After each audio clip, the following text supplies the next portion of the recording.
என்னோட body type வந்து ஸ்பிரிண்ட்டுக்கான body type. ஸ்பிரிண்ட்னா வந்து 100-200 பண்றவங்களுக்கு. நான் வருஷ கணக்கா ராப்பகலா லிட்ரலா ராப்பகலா நான் ப்ராக்டிஸ் பண்ணுவேன். எங்க கோச் வந்து அவர் இப்போ இல்ல. எங்க கோச் வந்து எல்லாத்தையும் சொல்லுவாரு, ஹரிதா மாதிரி டெடிகேட்டிவா யாருமே பெர்ஃபார்ம் பண்ண முடியாது. ப்ராக்டிஸ்க்கு வர முடியாது, பண்ண முடியாது அப்படிலாம் சொல்லுவாரு. நான் பஸ் ஏறி தான் வரணும். வீடு கொஞ்சம் தூரம் கிரவுண்ட்லேருந்து.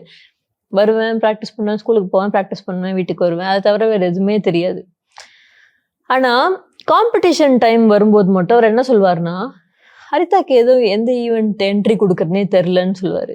நான் இவ்வளோ வருஷம் கழிச்சு இப்போ நான் திரும்பி பார்க்கும்போது ஏன் அவர் இப்படி சொன்னாருன்னு எனக்கு தெரில. நான் அதுக்கப்புறம் அவ்வளோ மெடல் பண்ணியிருக்கேன். நான் தமிழ்நாடு ரெப்ரசென்ட் பண்ணியிருக்கேன். அங்கேயும் மெடல் பண்ணியிருக்கேன். காலேஜ் வந்து ஸ்போர்ட்ஸ் அட்மிஷன் என் மெடல்ஸ்க்கு தான் சீட் கொடுத்தாங்க சென்ட் ஜோசப்ல. ஸ்போர்ட்ஸ் கோட்டா ஆனால் யூனிவர்சிட்டி கோட்டா கிடையாது. நேராக என் மெடல்ஸ்க்கு காலேஜ் வந்து ஜாயின் பண்ணிக்கிட்டாங்க. ஓகே. அந்த மாதிரி அங்கே மட்டும் இல்லை, ஒரு 4-5 காலேஜ் கிடச்சிச்சு. நான் தான் அங்கே சூஸ் பண்ணேன். எனக்கு தெரியாமல் அங்கே சூஸ் பண்ணேன்.